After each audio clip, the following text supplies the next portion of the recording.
नमस्कार दोस्तों, आपका बहुत बहुत स्वागत है आपके favourite YouTube channel 3 little tutor में।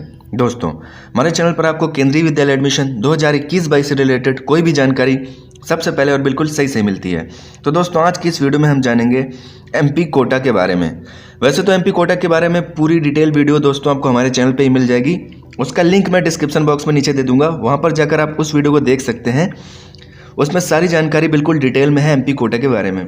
दोस्तों, इस वीडियो में हम देखेंगे कि एमपी कोटा में कैसे, कब और कहां पर आपको आवेदन भरना है, एप्लीकेशन फॉर्म भरना है। इसी पर कुछ सवालों के जवाब मैं आपको इस वीडियो में दूंगा, तो आप वीडियो के अंत तक बने रहिएगा, कहीं मत जाइएगा, क्योंकि हो सकता है आपसे कोई इंपॉर्टेंट पॉइंट छूट जाएगा अगर आप बीच में ही इसको स्किप कर देंगे तो चलिए सबसे पहले हम देखते हैं एमपी कोटा होता क्या है। इसके बारे में थोड़ी सी बात करेंगे हम आपको।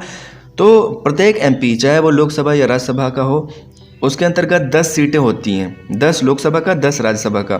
तो वो 10 सीटों पर अपने क्षेत्र के लोकसभा क्षेत्र में अपनी कॉन्स्टिट्यूएंसी में आने वाले केंद्रीय विद्यालयों में वो 10 सीट पर एडमिशन को रिकमेंड कर सकते हैं, चाहे वो राज्यसभा के हों चाहे वो लोकसभा के हों। तो दोस्तों, इसके लिए एक कंडीशन ये है कि जिस भी बच्चे का आवेदन वो रिकमेंड कर रहे हैं, उसके जो पेरेंट्स हैं वो उसी के कॉन्स्टिट्यूएंसी में, उसी के लोकसभा क्षेत्र में आवासित होने चाहिए।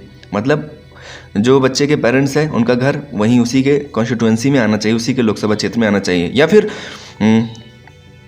अभी हाल फिलहाल में ही वहाँ पर बच्चे के जो पेरेंट्स हैं वो पोस्टेड हुए हों जॉब के लिए, या फिर जॉब के लिए ही माइग्रेटेड हुए हों किसी अदर कॉन्स्टिट्यूएंसी से, उसी एमपी के कॉन्स्टिट्यूएंसी में जहाँ पर वो आवेदन कर रहे हैं, और एमपी उनके आवेदन को रिकमेंड करेगा। तो दोस्तों, इस तरह के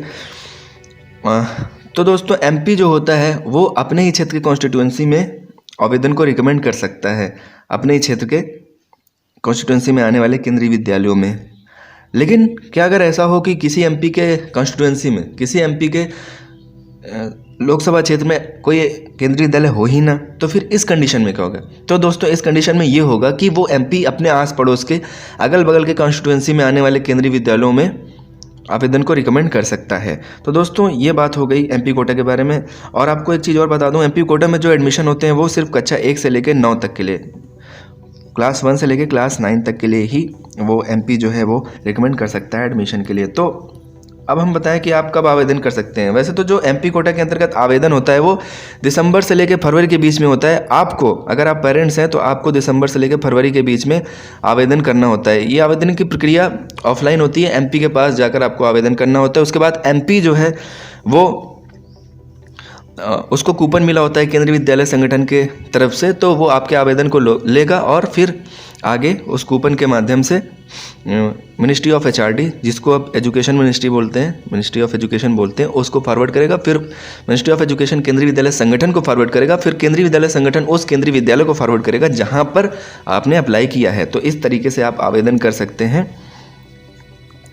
तो फिर उसके बाद अब आगे बात करते हैं कि आपको कैसे आवेदन करना है। तो दोस्तों, आपको आवेदन करने के लिए एक ब्लैंक पेपर A4 साइज का सादे कागज़ पर आप हाथ से भी लिख सकते हैं अपना आवेदन। उसमें आपको एमपी को संबोधित करना होगा, जैसे कि सेवा में एमपी महोदय, इस तरीके से। और या फिर आप उसको टाइप करवा सकते हैं,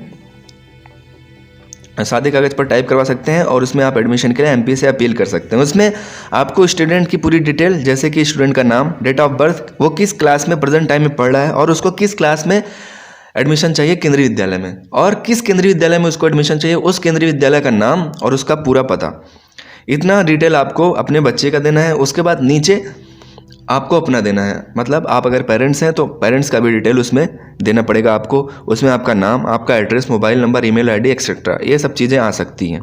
ठीक है, इसके बाद ये बात हो गई कि आवेदन कैसे करना है। अब बात करते हैं कि आवेदन जमा कहाँ करना है आपको। ये आप अपना पूरा प्रोफार्मा एक बना लिए A4 साइज़ पे, आपका पूरा तैयार हो गया फॉर्मेट। अब आप इसको ले जाकर एमपी को दे सकते हैं। जिस भी एमपी को देना है, आपके क्षेत्र का जो है लोकसभा क्षेत्र का, आपके कॉन्स्टिट्यूएंसी का जो एमपी है, उसको ले जाकर आप जो है दे सकते हैं। फिर एमपी क्या करेगा, आपके आवेदन को ले लेगा, आगे फिर वो रिकमेंड या फॉरवर्ड करेगा, जैसे भी उसको करना है। जैसे मैंने पहले बताया कि वो मिनिस्ट्री ऑफ एचआरडी को फॉरवर्ड करेगा, उसके बाद केंद्रीय विद्यालय संगठन, फिर केंद्रीय विद्यालय स्कूल को फॉरवर्ड करेगा। इस तरीके से फिर बाकी का जो प्रोसेस करना होता है वो एमपी को करना होता है। और आपको एडमिशन के बारे में पता चल जाएगा, वो आप केंद्रीय विद्यालय के ऑफिशियल वेबसाइट से पता कर सकते हैं, वहाँ पर भी आ जाता है, और एमपी के पास भी ये इन्फॉर्मेशन आ जाती है। तो दोस्तों, इस तरीके से आप जो है अपना एमपी कोटा के अंतर्गत आवेदन कर सकते हैं। तो दोस्तों, ये कुछ सवालों के जवाब थे जो हमने आपको देने की कोशिश की। और अगर आपको अभी भी कोई कन्फ्यूजन तो आप कमेंट कर सकते हैं। वीडियो अच्छा लगा हो तो लाइक कर सकते हैं, चैनल पर नए हैं तो सब्सक्राइब कर सकते हैं, क्योंकि केंद्रीय विद्यालय से संबंधित सारी लेटेस्ट नोटिफिकेशन आपको हमारे चैनल पर मिलेगी। Thank you so much for watching.